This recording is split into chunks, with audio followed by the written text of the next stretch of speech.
నమస్కారం ఘంటారావానికి స్వాగతం. ముందుగా ప్రధానాంశాలు.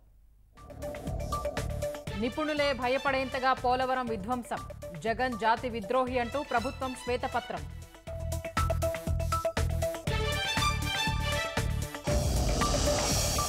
కేంద్రం తోడ్పాటుతో పోలవరాన్ని పట్టాలెక్కిస్తామన్న సీఎం, 5 ఏళ్లలో జగన్ 3,385 కోట్లు దారి మళ్లించారని ధ్వజం.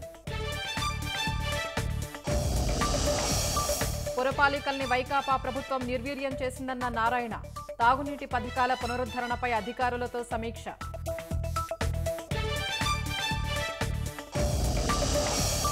ఎట్టకేలకు తప్పుకుంటున్న వైకాపా భక్త వీసీలు, ఆంధ్ర కృష్ణా వర్సిటీ ఉపకులపతుల రాజీనామా.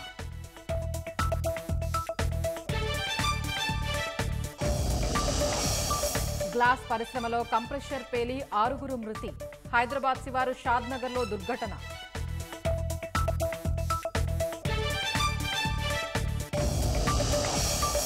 జియో బాటలోనే వినియోగదారులకు ఎయిర్టెల్ షాక్, జూలై 3 నుంచి టారిఫ్లు పెంచుతున్నట్లు ప్రకటన.